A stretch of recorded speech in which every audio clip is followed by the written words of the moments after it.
My mission is simple, to make you money. I'm here to level the playing field for all investors. There's always a bull market somewhere, and I promise to help you find it. Mad Money starts now.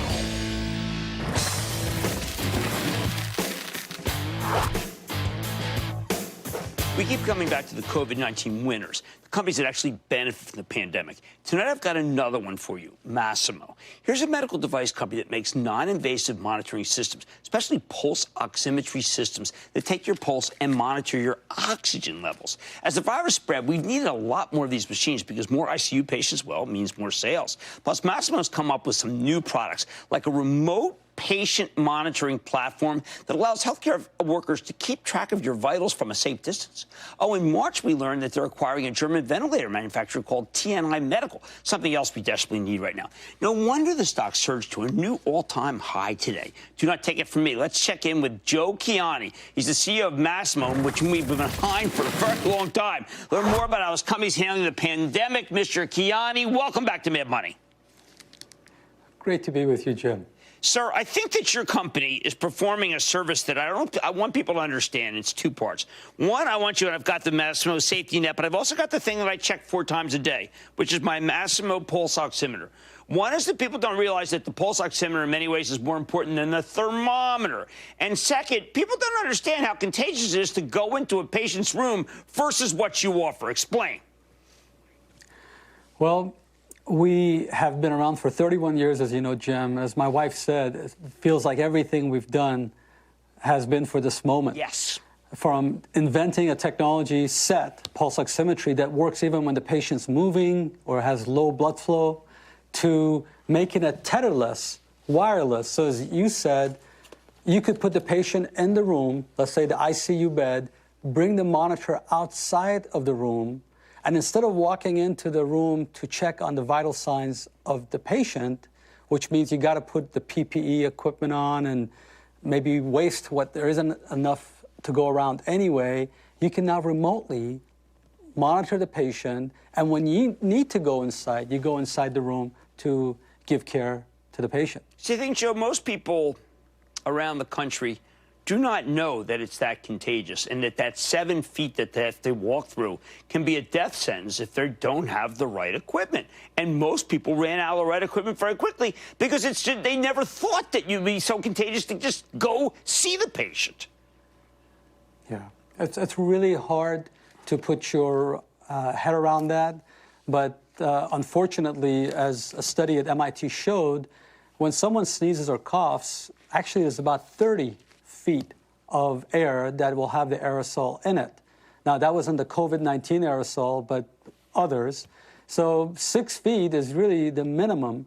So you need protective gear. And something you said earlier about the thermometer, you know, unlike the thermometer, which any thermometer you buy, whether it's got a cool UI or not, is going to be accurate, pulse oximeters aren't all accurate. And unfortunately, even the good ones for the hospital suffer from patients moving or have low perfusion. And the knockoffs coming out of China, they can't even track desaturation, most of them. Well, so it's funny you mention it. I brought a knockoff with me. I have a knockoff with me, yeah, Joe. You good. Can't see. And I tried the knockoff right. 3 times. I should be in a hospital right now. Then 3 times, I'm the healthiest guy in America. I mean, there is just a great difference. Now, one cost me, yours is down $30 on Amazon. I don't know what that's about, but this is not what you want. You want the complete system. One is just a thing. It's a gimmick. But what you did do is create this system you just mentioned where you can go home, the safer place, and monitor yourself. You can't be in that hospital once you have it in safety zone, right? You want to be monitored at home. Yes, for many reasons. One, when the surge happened, like places in New York or Ohio, there weren't enough beds for every patient. So the same exact technology that's been used in hospital that we developed over 30 years ago, over 200 million people are being monitored. We now have made it possible to send patients outside the hospital, including the home, which you're probably the most comfortable in, and allow clinicians to remotely monitor you so that if you get in trouble, like some patients have, they can bring you right in. And if you're fine and recovering, you can be at you're home, where it's less chance of others getting your disease or less chance you getting other disease, and hopefully recover. Well, we should talk about the safety net. And the reason why that's so important, explain to us, it has to do with the lungs are the pressure point here. Knowing how they're doing can really only be measured safely by a Masimo, correct? That is correct. Like Dr. Peter Pronova said on a webinar we did a few weeks ago, he said they can only do this because they trust our monitor to give them real, actionable data and not have all the false alarms that even made pulse oximeters useless in the hospital's general ward, let alone miles away in a home setting where the clinicians can't get to the patient by a quick walk. Well, Joe, you're a unique position because you see the order book. Are people pessimistic? Are the big hospital chains pessimistic or optimistic, judging by how much they're ordering from you? Pessimistic. We got a lot of orders starting March, and April has continued, as I mentioned on our earnings call. And on Masimo SafetyNet, we only announced the full market release of this product a little over 2 weeks ago. And we went from, at the time, 2 hospitals implementing it, including the pilot hospital, University Hospital, who helped us tweak the product and get it ready for market. We've gone now to 81 hospitals implementing it and another 785 hospitals in the queue. Is that because of that great video that you did? I mean, because I found that so compelling. It was like a fight, you know, an ultimate fight, but it was so explanatory. They must be ordering off the video.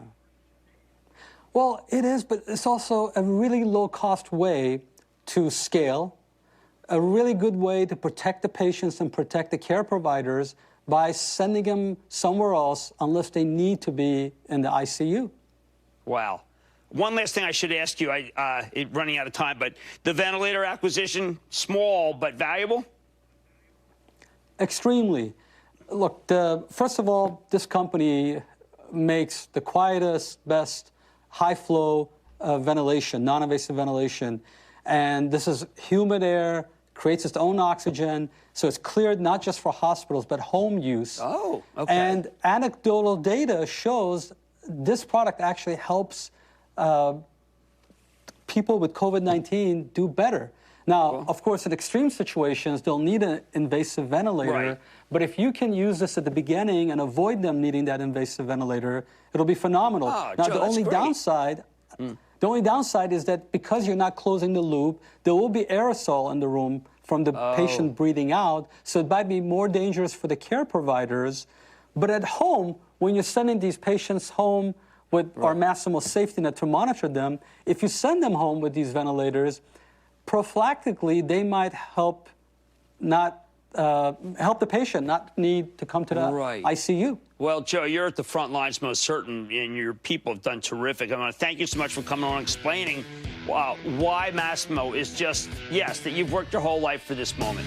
Congratulations. You've done it. Thank you, sir. Thank you.